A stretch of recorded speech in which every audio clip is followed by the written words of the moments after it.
Hi friends, मागील लेक्चरमध्ये आपण सिंपल प्रेझेंट टेन्स पाहिला. आता आपण सिंपल पास्ट टेन्स साधा भूतकाळ पाहणार आहोत. यामध्ये आपण साधा भूतकाळ या काळाच्या वाक्यांचे नियम व भरपूर एक्झाम्पल्स पाहणार आहोत. आणि याचबरोबर आपल्याला पाहायचं आहे या काळातील साधी, नकारार्थी व प्रश्नार्थी वाक्ये कशी बनतात. तर चला पाहूया सिंपल पास्ट टेन्स किंवा साधा भूतकाळ.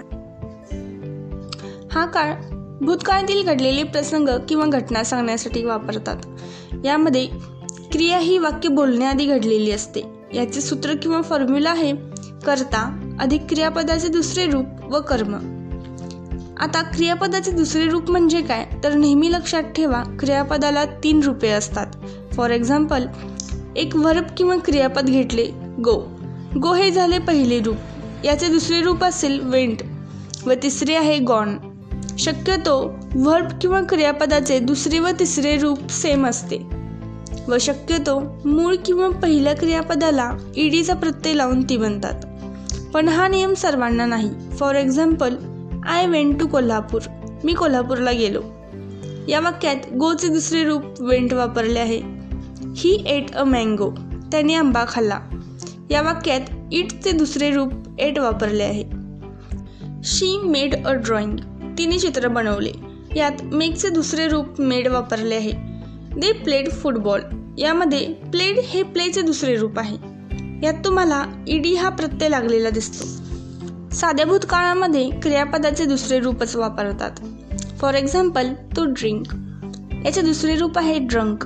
आता साध्या भूतकाळानुसार आपण येथे ड्रंक वापरले. I drunk coffee at morning. मी सकाळी कॉफी प्यायले. तसेच कोणताही कर्ता घेतला तरी क्रियापदात अर्थात वाक्यातही काही फरक पडत नाही. खाली दिल्याप्रमाणे I, we, they, you, he, she, it इत्यादी कर्ते वापरूनही वाक्य आहे तसेच राहते. आता पाहूयात याचे examples. I jumped on a road. मी रस्त्यावर उडी मारली. He saved lot of money. त्याने खूप पैसे साठवले. She hurried to the office. ती घाईने ऑफिसला गेली. Sahil dropped the bag from his hand.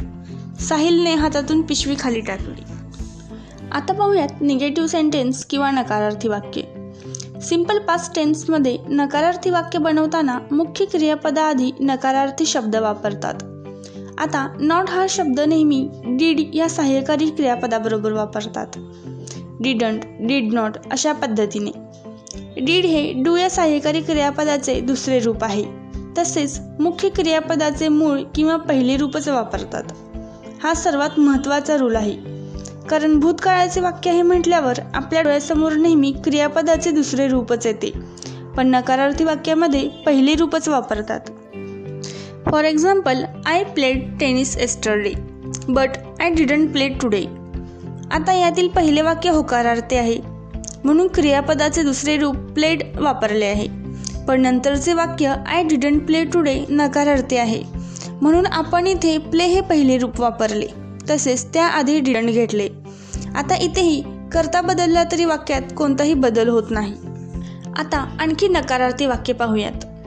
I didn't like the beach. मला चौपाटी आवडली नाही. You didn't eat all the food. तू सर्व जेवण खाल्ले नाहीस. We didn't buy a car. आम्ही कार घेतली नाही.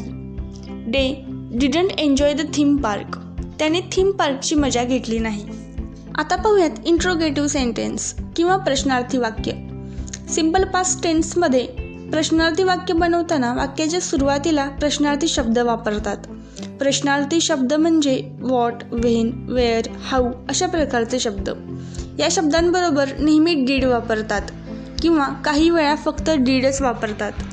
तसेच यामध्येही मुख्य क्रियापदाचे मूळ किंवा पहिली रूप वापरतात. For example, did they buy a new car. त्यांनी नवीन कार खरेदी केली. यामध्ये वाक्याच्या सुरुवातीला डीड हा शब्द घेतला आहे, तर बाय हे क्रियापदाचे पहिले रूप आहे.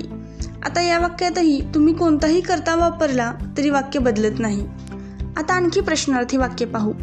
Did you drink all the milk. तू सर्व दूध पिलेस का. When did he go to gym. तू जिमला कधी गेलास. Why did she left her friends. ती मित्रांना सोडून का गेली. Did they have a good time. त्यांचा वेळ चांगला गेला का.